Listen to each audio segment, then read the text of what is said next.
kay buti ng Ama, kay dakila niya, kung inyong pagninilayan ng kalikasan sa bawat lugar, hindi nagkakaroon ng pantay-pantay ang pagbabahagi. Gayon din ang buhay. Sa buhay ng tao, hindi magkakatulad ang kinakamtan ng kalalagayan. Kaya't kung ihahambing ninyo ang buhay niyo sa kalikasan, ano nga ba ang buhay ng tao? Ang kalikasan may kasamang hangin, may kasamang araw, may kasamang ulan. Ang buhay ng tao may tubig, may init, may hangin. Na kung pagninilayan ng bawat araw ang kaganapan sa mundo bilang tinatawag na sanlibutan. Kapag umulan, pagkatapos ng ulan, mga ilang araw, walang bakas na iniwan. Naglusak man ang putik na lupa, naging putik man siya. Pagkatapos na tigang ng araw, wala ka nang masisilayang bakas ng ulan. Pagkatapos ng bagyo, makalipas ang ilang araw, walang bakas na iniwan. Gayon din ang bugso ng hangin na kasama ng bagyo, ulan, hangin. Walang mababakas ang dinulot. Ganyan din po ang dinadala ng tao. Ganyan din po ang pinagdaraanan ng tao. Bagamat sinasabi ng tao, hirap na hirap ako. Subalit, pag nakahulag po siya sa hirap na yaon, walang bakas na masisilayan. Ganun din sa karamdaman. Kapag sinasabi ng tao, hirap na hirap ako sa sakit ko. Pag siya'y gumaling na, walang bakas na naiwan. Hindi niya na magunita ang sakit, ni hindi niya na maramdaman ang sakit na kanyang tinamo.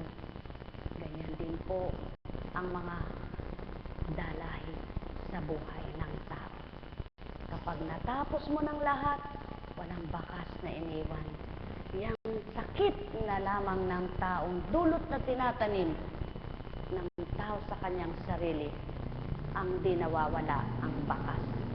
Tulad ng pinagdaanan ng Kristo, walang bakas na magugunita sa sakit kung di mo pagmamasdan ng krus na tinamo. Mga minamahal, ilan kaya ang magninilay sa buhay ng tao?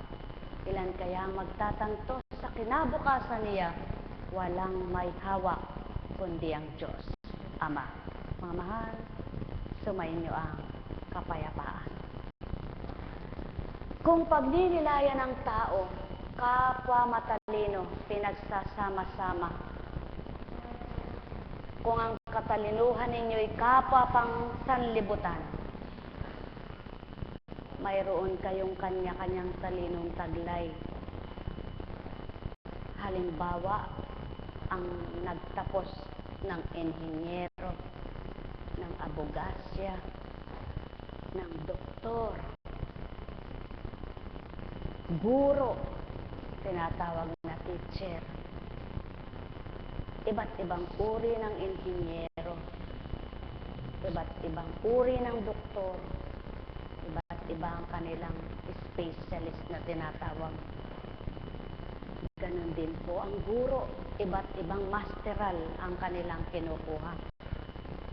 Lahat na yan ay babase mo sa karunungang pangsanlibutan. At ang bawat kinamtan ng bawat isang matalino, sila ay may kanya-kanyang pangarap sa buhay. May kanya-kanyang pinag-uukulan sa kanilang mga pinagtapusan at sa kanilang hinaharap na buhay. upang mapatotohanan kung ano ang kanilang mga tinaglay na pinag-aralan. Sa batas ng Ama, sa karunungan niya, walang basihan kundi ang kanyang espiritu. Kung papaano mo ito isasabuhay, kung papaano mo makikita ang Diyos na mailalarawan sa buhay mo para masabing ikaw ay lingkod niya. Mga minamahal, pag-aralan ninyo ang sinambit sa harapan. Pagnilayan ninyo ang bawat kaloob sa inyo. Ang apoy at tubig ay di maaring magsama. Ang kahoy at bakal ay hindi maaring maglaban. Siguradong matatalo ang kahoy sa bakal. Ang lupa at tubig ay napagsasama. Pag-aralan ninyo ang buhay ng tao, sapagkat ang tao at ang Ama inangkop sa espiritu. Ang tao ay lupa, ang Diyos ay may daluyan ng bukal ng buhay. Bakit hinambing ang tubig sa lupa? Sapagkat ang tubig ay dumadaloy sa buong katauhan, dinidiligan ng katawang lupa. Ang Ama ay walang katapusan sa pagdidilig sa bawat araw, na kapag ito ang nawala sa mga anak niya, walang mabubuhay. Gayon din ang tubig na pandilig sa lupa. Kapag ito ang nawala, walang buhay ang anuman. Mga mahal, inyong pagnilayan ang buhay ng tao at inyong pag-aralan lahat ang inangkop kong salita sa inyo. Sapagkat ganang kuntsing, walang teknolohiyang tinatalakay, walang teknolohiyang may sasambit sa inyo. Sapagkat magkaibang teknolohiya ng mundo at teknolohiya na tinatawag mula sa Espiritu. Mga mahal ko, napakabuti ng Ama. Pinag-uugnay niya ang teknolohiya dito sa lupa at ang kung paanong pamamaraan niya sa pamamagitan ng kanyang Espiritu. Kaya't ang taong may pagtitiwala at sa kanya'y maniniwala, maaaring pagsamahin ang talinong panglupa at talinong pang-spiritual. Sumainyo ang kapayapaan, pagharian kayo, doon makikita ng Ama kung paano kay isang anak niya na binalangkas niya at hinubog binuo sa kanyang talino sa pamamagitan ng Espiritu Santo. Pagpalain kayo. Buhay po ba ang Diyos?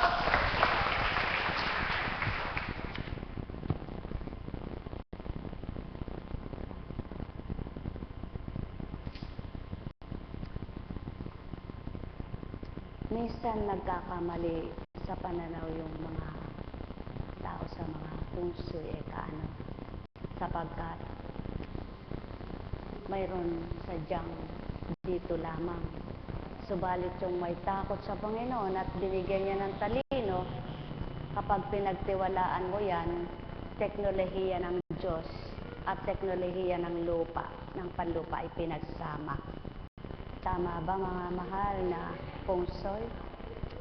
Sapagkat kung papaano yung tekniko na tinatawag, nababasihan mo yung Biblia at babasihan mo yung kaloob, wala po lahat makakaakma noon, makakakuha, maliban kundi mabuksan ang talino mo sa makatwid. Kaya sa mga pungsoy ay mayroong direksyon na tinatawag. May mga direksyon kung saan mo itutubo o ititindig ang tahanan mo, kung saan mas mainam ang direksyon ng mga haligi mo, ng pintuan mo, ng hagdanan mo, ng bintana mo.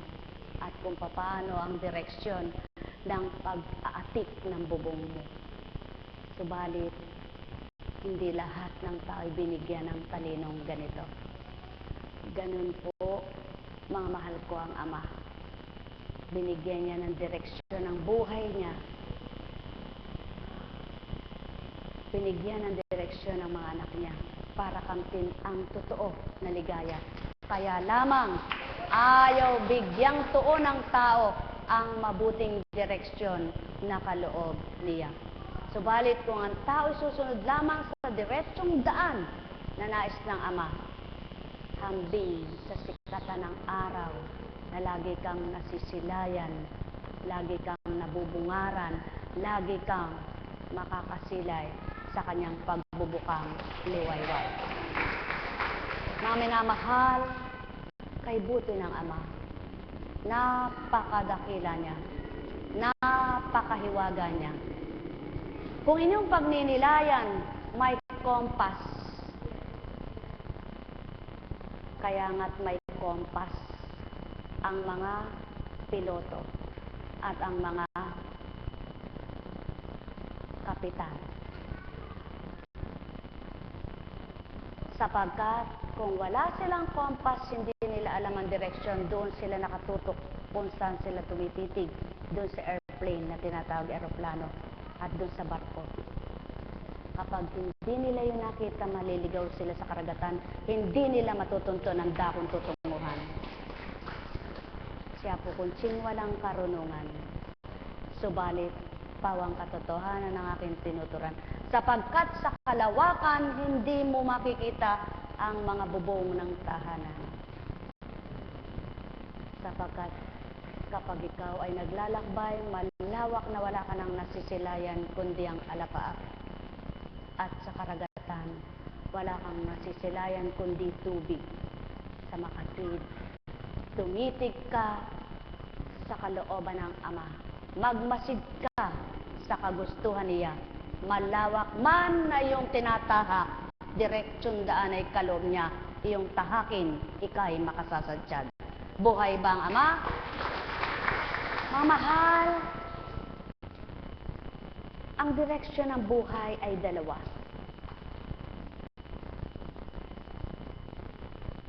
Sa tama at sa kaligawan.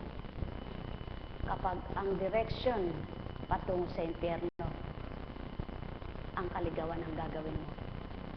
Kapag direksyon patungo sa kaharian ng Ama, ang katotohanan ang tatahakin mo. Mamahal ko, kung mabuti ang pagninilay ng tao at wagas ang pagtanggap ng tao, matatawag siyang matalino kung nagpapahalaga siya sa kanyang kaluluwa. Sumainyong kapayapaan, pagharian kayo. At kung bakit may pyramid na tinatawag, sapagkat ang nais ng Ama, kung nagsimula ka sa patag, kailangan ikaw ay paakyat ng paakyat hanggang muli ay ikaw ay bumaba. Kung paano mo nakakamta ng patag na daan, patag na kalooban, ikaw ay kanyang iaakyat sa katarungan at ibababa ka sa buhay na walang hanggan. Katotohanan, ang sa akin tinuturan, sumainyo ang kapayapaan. Alalaong baga, hindi lahat ay sinidla ng katalinuhan upang mapatotohanan ng bawat pakikipagtipan. May direksyon kinakanta. Pagpalain kayo. Nagkaramaniyahan na. Nagkaramaniyahan na. Nagkaramaniyahan na. Buhay po ba ang Diyos? Napakabuti ng Ama. Parang sa utak ng tao, may direksyong tinutunguhan ng mga ugat hanggang talampakan, lagos hanggang kalamnan. Ganun po ang Espiritu ng Ama. May pinakasentro siya na kung matututunan ng tao, may didiretsyon niyang lahat yan sa buong bahagi ng iyong katawan. Kaya napakahalaga ng pag-aaral. Subalit kung ang pag-aaralan mo lamang ay ang pansariling karunungan, pansarili mong layunin, pansarili mong mithain, hindi mo makakanta ng talino mula sa amang mahal. Ang mahal ko, napakabuti ng ama, napakadakila niya. At habang ginagampanan ang pinag-atas, ang pag-aatas na tinupad, pagnilayan ang lahat ng nakapaloob. Maliwanag na tinutukoy at tinuturan. Anak, bakit nga baga hindi mahihirapan ng tao? Katulad ng isang taong ang damdamin niya ay panglaman, pangkatauhan. Paano niya ganang mawawawaan o dili kayo maunawaan ang sakay kaukulan, ang sakay kagustuhan at paglalayon sa sanlibutan. Mapag-aakma, mapagtatamat, mapagtutugma lamang ang kalooban ko at kalooban niya kung tuwirang ang sa aking kaloob ay kanyang tatanggapin. Buhay ba ang Ama? Kaya mga minamahal ko,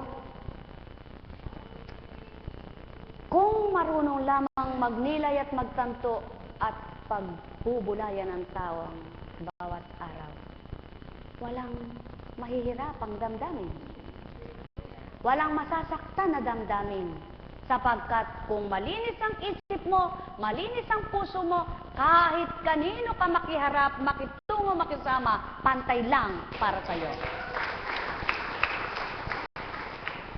Kaya binigyan ng Ama ang puwang ng mga mata. Hindi pinagdikit siya. Sapagkat upang gamitin mo, kailangan may agwat. Hindi sa tuwin ay magkadikit. Kaya kung nakikita mo ang isa sa pagkakamali, bawi ng isa sa itatama. Ganon din ang tenga. Hindi niya pinagdikit, hindi niya pinaglapat upang gamitin mo sidlang puwang na pag-aralan ang bawat iyong maririnig. At bakit isang puso ang ibinigay niya?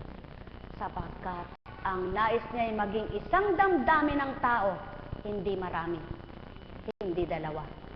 Kaya't hindi niya binigyan ng isang katumbas pa, kundi iisa.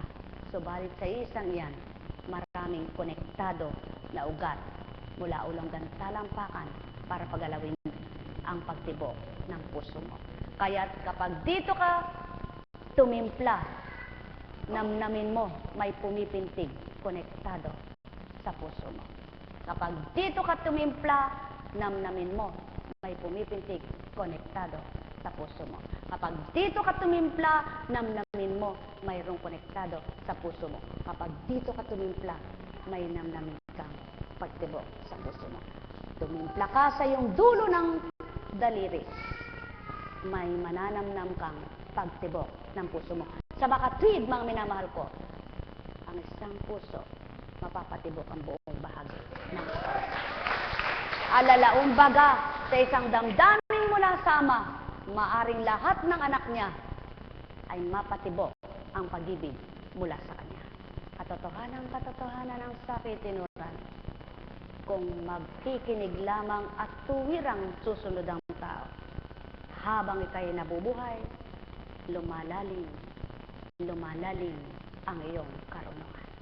Lumalawak ang iyong pangunawa. Nararagdagan, dagdag ng dagdag, walang bawas ang iyong katalinuhan.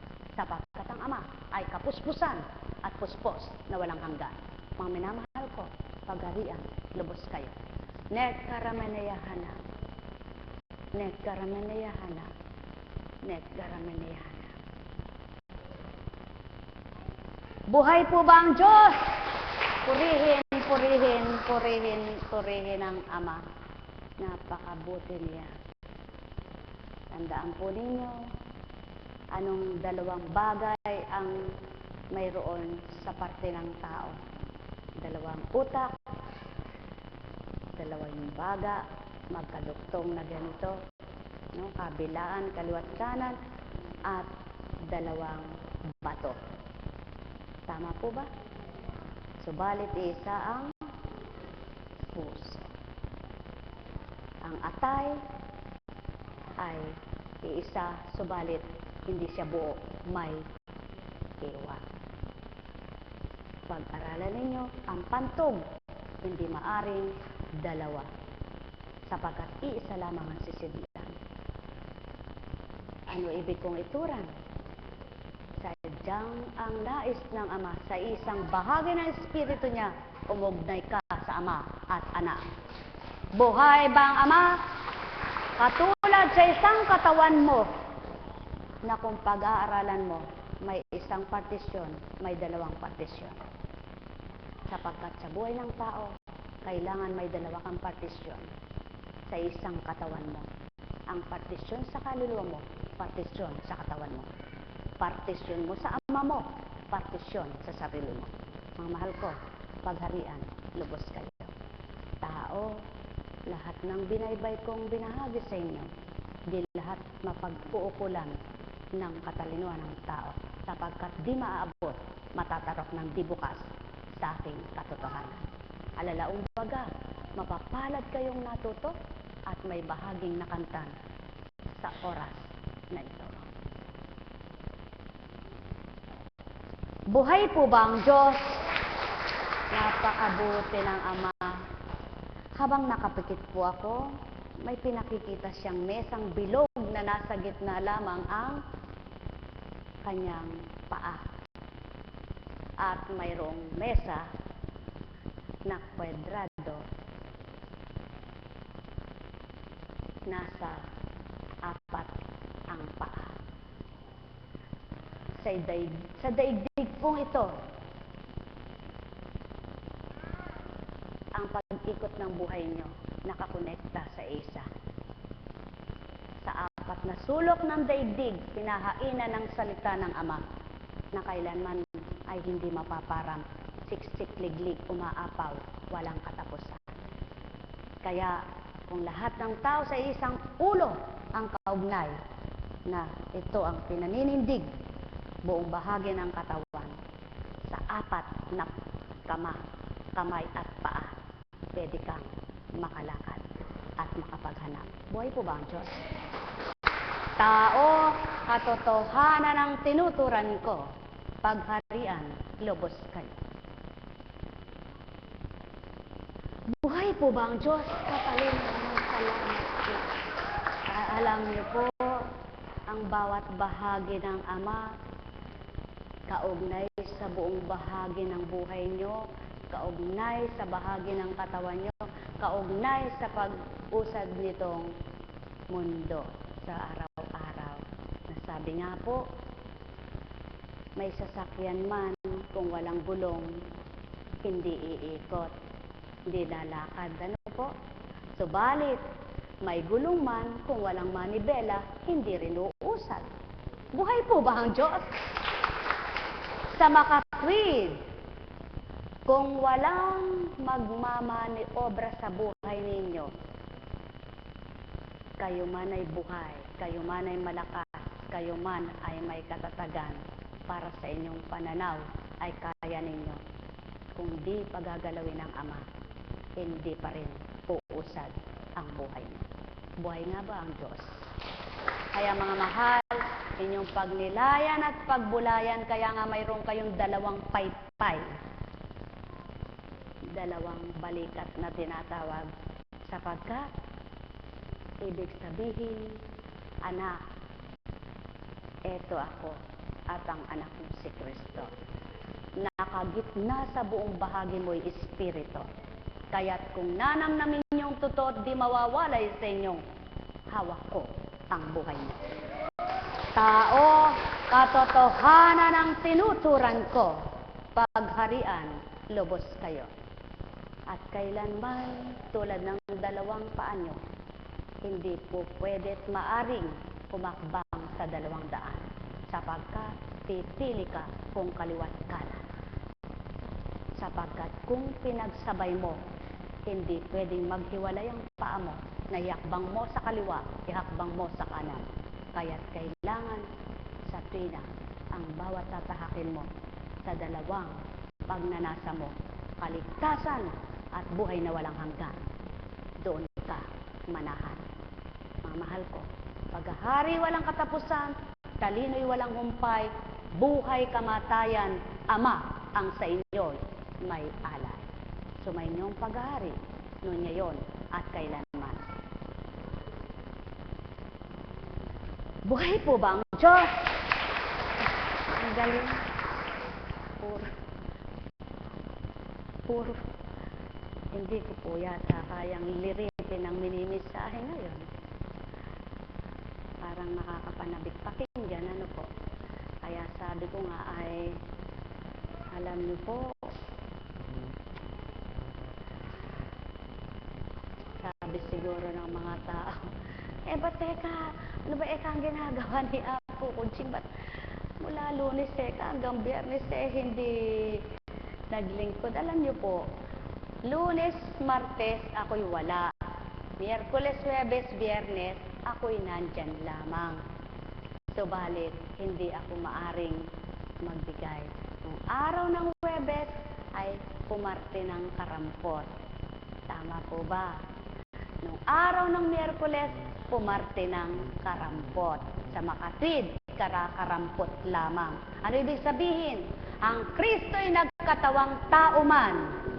Subalit, hindi pinanaigang pagkatao na naigang espiritu, kaya't sa tinakalakay niyang pagliligtas sa mundo, manaka-naka lamang bilang tao. Buhay ba, Ama? At ang puspos na ginampanan ay ang kaligtasan. Iyaon ay ang katotohanan na kapag kinamta ng tao, tatamuhin ang buhay na walang hanggan. Mga mahal ko, ang may pandinig ay nakarinig. Purihin ka, Ama. Dagdagan niyo po ang karunungan niyo bukas. Kayo'y sipagin na magsimba. Ano po? Kaya po, Kuching, ba't ikaw di nagsisimba? Sisimba rin po ako. Kaya lang hindi linggo-linggo. Sapagkat kung mamimiloso po akong sagot, aba, nakalagay nga sa Biblia, isang araw lang. Kung 6 na araw Buhay ba ang Diyos? Kaya nga, hindi pa rin matutupad yung isang araw na yon. Kanino po hinambing ng Ama yung gawain na ito? Sa gawain niya. Mula una hanggang ika-6 sa 7 araw ang isang linggo, nagtrabaho siya. At ang isang araw ay pinagpahinga niya. Tama po ba? Sa tao naman, nako, ang hinihingi ay ang isang araw lang para sa Ama. Mali.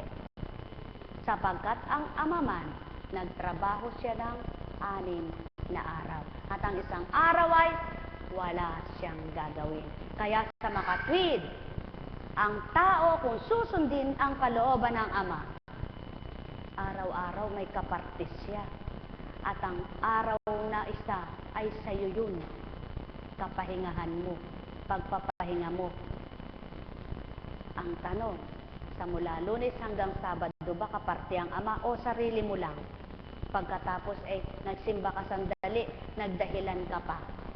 Mga mahal, paano kaya mapagbabago ng mundong ito ang tao? Walang makapagpapabagong mundo sa inyo. Ang magpapabago sa inyo ay ang Ama na tatanggapin nyo. Buhay po ba ang Diyos? Sa makatwid kung makasanlibutan ka tao, di mo masisilayan ang kalooban ng Ama, hindi mo mararamdaman siya. Kaya't kailangan mong ipikit ang iyong mata sa mga makasanlibutan mong layunin. Sa gayon, nunukalang kabutihan at kalooban ng mga maghahari sa iyo, magmimitit, magnanasa ka ng pangkaluluwa mo. Pagpalain kayo. Buhay nga po ba ang Diyos? Subalit, sino ang makatatanggap nito? Sino ang gagawa nito? At sinong mag-uukol? Ang mga pinaghaharian ng Espiritu. Sapagkat hindi ang Espiritu mong pagkatao ang mag-ahari at mangunguna para tupdin at sundin ito, kundi ang Espiritu ng Ama na suma sa iyo. Kaya halina mga mahal ko, Nais niyo bang makatupad, makatalima? Huwag niyong panaigin ang damdamin niyong pagkatao. Iparte niyo ang Ama at siyang mangunguna. Sumainyong pagpapala, mga minamahal ko. Anong hinihingi ng pagkakataon? Tularan ka namin, Apo Kunching. Hindi lahat ay tinura ng Ama. Panapanahon, tama. Sapagkat kung ginamit ka ng ilang taon, may gagamiting tulad mong tao. Subalit, ang bawat paggamit at bawat pagtanggap, pag-uukol sa tinanggap, kanya-kanyang pagsasabuhay at pagtupad. Kaya nga, marami ang binahaginan, hindi pinagpantay-pantay ang kaloob kanino man. Yan ang pawang katotohanan, subalit sa isang puno man, mayroong sangang matibay, sangang mabunga, at may sangang ni isa'y wala siya.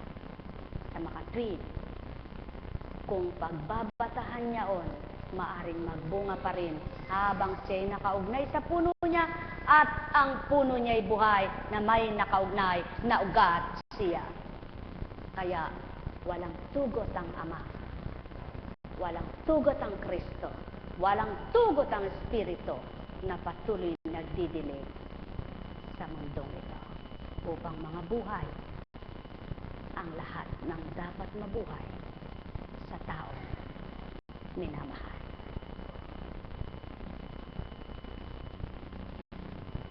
Buhay po ba ang Diyos? Napakabuti ng Ama. Inyo pong pakinggan ang mula kay Lucas. Sa paglalakbay ni Jesus patungong Jerusalem, nagdaan siya sa hangganan ng Samaria at Galilea. Nang papasok na siya sa isang nayon, siya ay sinalubong ng 10 ketongin. Tumigil sila sa malayo-layo at humiyaw ng, Jesus, Panginoon, mahabag po kayo sa amin.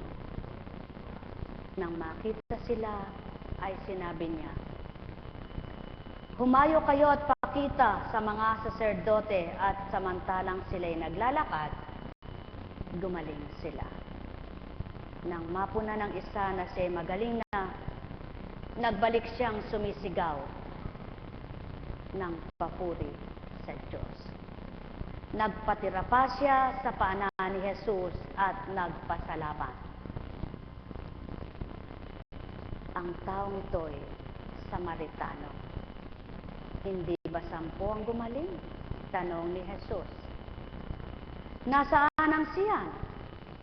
Wala bang nagbalik at nagpuri sa Diyos, kundi ang dayuhang ito? Sinabi ni Jesus sa kanya, tumindig ka't humayo sa iyong lakad, pinagaling ka dahil sa iyong pananalig. Sa buhay ng tao, maraming nakikinabang, maraming nagpapala. Subalit lahat kaya ay natututong magpasalamat?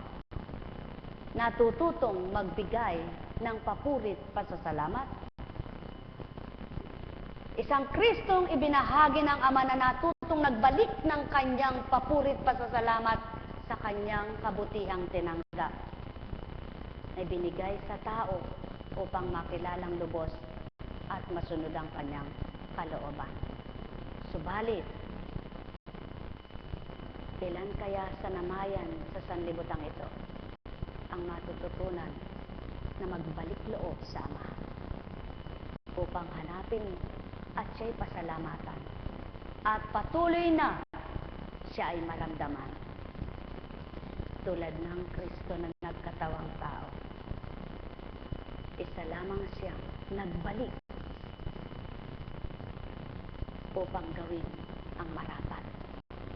Isang Espiritu ng Ama na nakaugnay sa Kanya upang ang lahat ng marapat sa sandaigdigan ay tupdin at gawin, sapagkat nais makita ng Ama ang lahat ng Kanya ay magawa ang para sa Kanya. Mga mahal, hindi nyo ito maririnig sa iba. Iba namang pahayag ang maririnig ninyo. Subalit, kung nakadama kayo sa oras na ito, ang bahagig maririnig ninyo, isang pamamaraan na para maunawaan ninyo ang ibabahagi ng ibang kapwa nyo. Pagpapalay kamting, paghahari, walang hanggan. Sapagkat ang Ama ay walang katapusan kung magbigay. Ilan kaya ang tao na sa kanyang kinamtan sa buhay ay matututunan niya ang magbalik loob sa Ama. Maraming nilalang sa kanilang tinamo, hindi natutong kumilalang totoo. Sapagkat sa buhay niya, ang mahalaga kung ano lamang ang nakakamtan niya bilang tao, subalit hindi ang sa pamamagitan ng kanyang espiritu.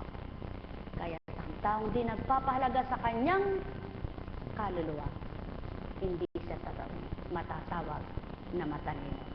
Kaya't ang isang Samaritano ay natutong bumalik sapagkat malayo ang dako niya.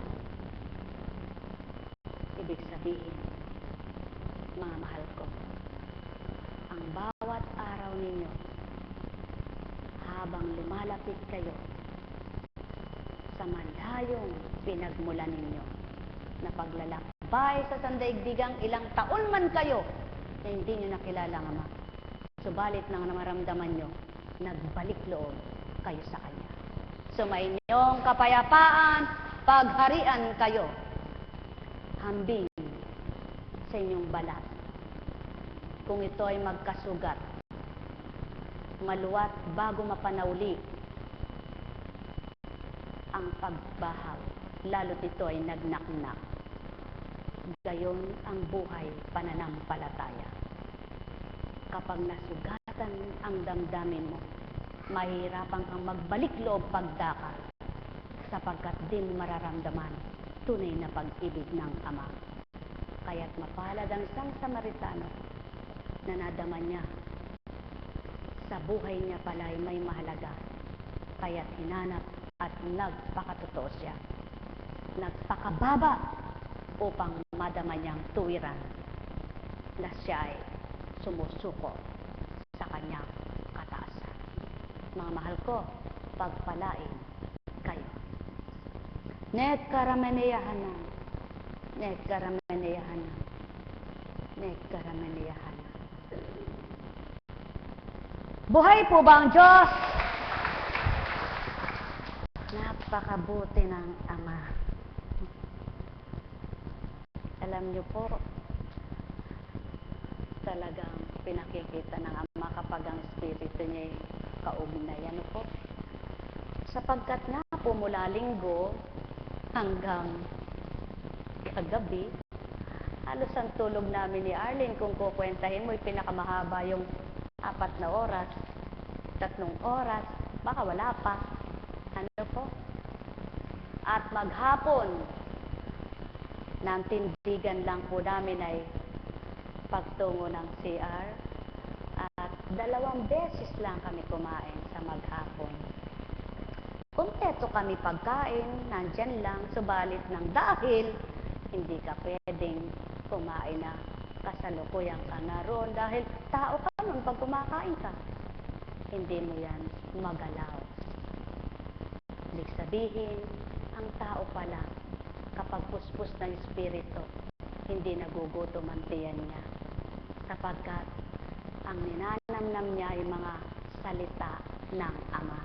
Kaya kung ang tao lamang ay totoong nasa Espiritu at totoong ang buhay niya ay malaga ang kaluluwa, alam niyo po, hindi magpapahalaga sa mga pinahahalagahan na pinagdadaanan, pinagmumula ng kasalanan.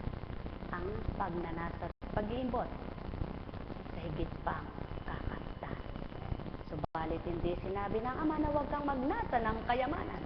Ang tinura niya, huwag mong pagnasahan ang higit na kapalaluan na sa akin, sa'yo'y magwawalay. Buhay ba ang Ama? Kaya sa inyo lahat, pagharian kayo. Alam kong may magagawa ang Ama. Congratulations, anak. Alam kong may magagawa ang Ama. Pagkat winika niya, manalig ka na. Bawat araw ako sa inyo naghihintay. Alam kong di ringgin kayo ng Ama. Alam kong di ringgin kayo ng Ama. Pagkat winika niya, manalig ka na. Bawat araw ako sa inyo may nakalaan. Mayroong magandang mangyayari sa inyo. Aking mga minamahal,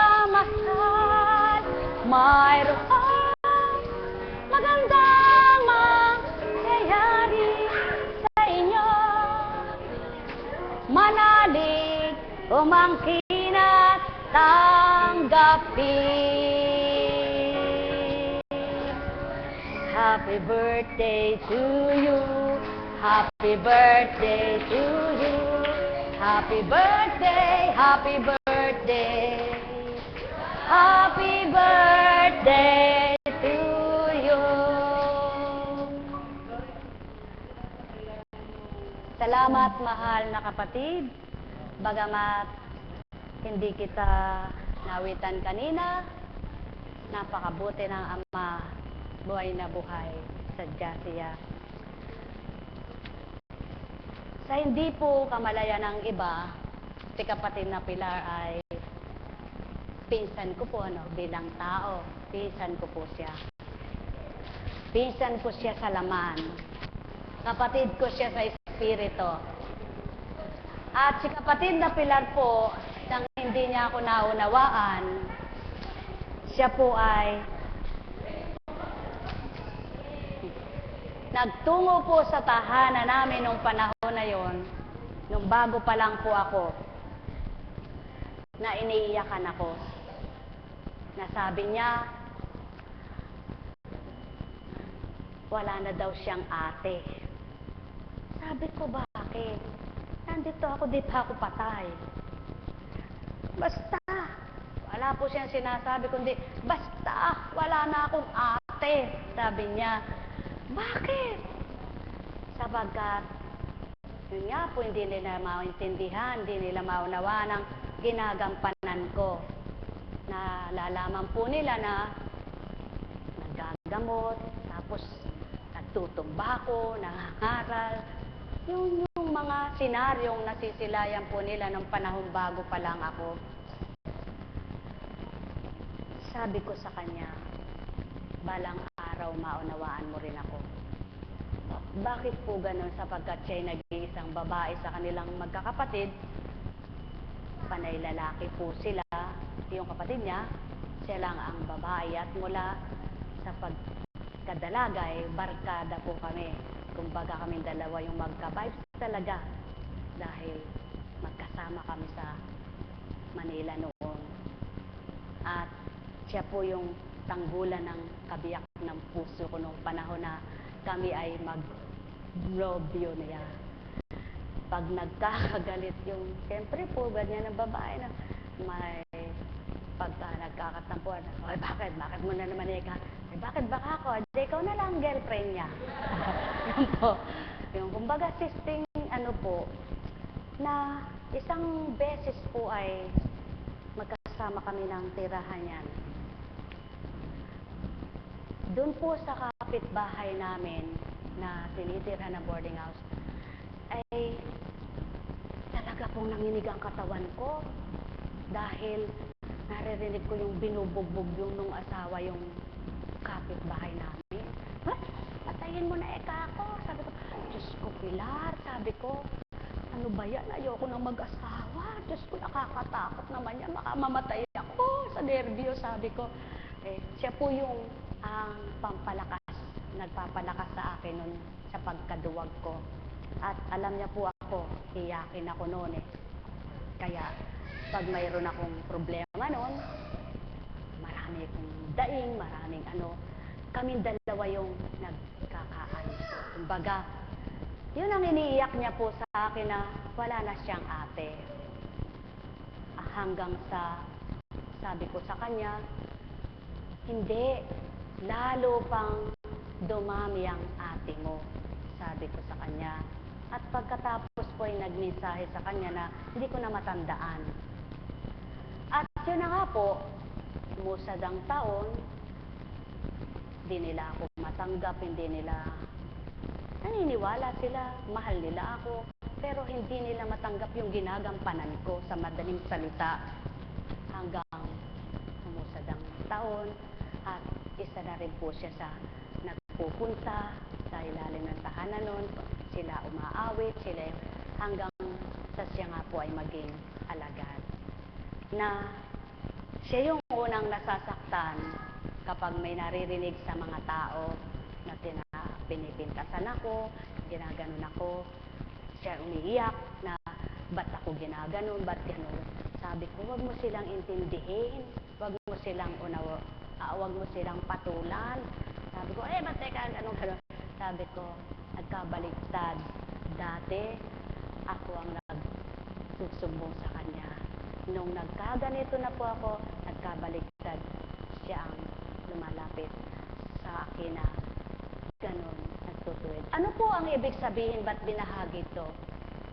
Tunay nga pong walang pagkabulang salita ng Ama.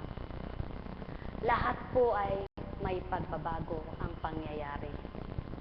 Tunay na lahat ay pakikita ng Panginoon kung paano ka makakakilos sa buhay mo, kung paano kikilos ang buhay mo. Lahat po ay maaaring baguhin ng Diyos. Kaya hindi pwedeng humamak ka ng kapwa mo sapagkat maaaring yung kapwa mo dating mahina ay siyang malakas. Na siya ang dating mahina na pinalalakas mo ng sagayong pangyayari sa buhay ninyo. Bandang huli, ikaw naman ang pinalalakas niya. Ganun lamang po, na nung unang buhay mo, sa'yo, humihingi ng paraan sa buhay. Nagkabaliktad ang pangyayari, siyang naging tugon mo ngayon sa buhay mo. Ganun po kumilos ang Ama. Sapagkat, ibig sabihin, nababaliktad niya ang pangyayari. Na magkaiba naman sa buhay ng taong nababaliktad nila ang kapwa-tao. Ang Ama'y hindi sa gayon. Ang Ama, nababaliktad niya ang pangyayari. Maaring ika'y nasa ilalim na paibabaw ka at maaring nasa ibabaw ka'y mapailalim ka. Sa buhay ng taong nababaliktad, totoo, binabaliktad niya ay hindi. Buhay po ba ang Diyos? Kaya sa makatwid at madaling salita, kung lilingapin ng tao ang banal na salita ng Ama, kahahalagahan, mamahalin, walang hindi makikinabang. Buhay nga po ba ang Diyos? Kaya, at ano po ang istorya? Ano po ang ibig sabihin? Magbata lamang po kayo. Kung hindi kayo naunawa ng kapwa nyo sa ginagampanan nyong mabuti, pagpatuloy nyo pa rin hanggang ganap nilang maunawaan, tulad ni kapatid na Pilar. Hanggang wala pong sabi-sabi. Nang kumilos na ang Panginoon sa kanya, siya mismo nakaunawa, nakadama. Siya mismo pumili na rin maglingkod sapagkat natutunan niya may Diyos Ama pala. Pagpalain kayo. Buhay nga po ba ang Diyos? Napakabuti ng Ama, napakadakila niya. Nawa, sa bawat binahagi ng Espiritu ng Ama, maraming natutunan kayo. Totoo po ba yung Diyos? Buhay po ba ang Diyos? Kung buhay ang Diyos, lagi niyong tatandaan, sadyang siya'y hindi nagpapatay. pabaya. Siya'y hindi nagkukulang, siya'y hindi magkukulang, siya'y sa tuwinay sagana. Kaya't ang bawat anak niya, patuloy niya magagawa ang lahat. Buhay po bang Diyos? Ngayon po sa inyong lahat, magandang umaga sa gabing ito. Yamang pong naibahagi ng karampot na talino sa pagpapahayag ukol sa istorya ng mundo, sa buhay ng tao at sa kalikasan, gayon din ang ugnayan ng buong pagkatao at ugnayan ng buong kalikasan, ugnayan ng espiritu at ugnayan ng laman. Naway, may natutunan kayo.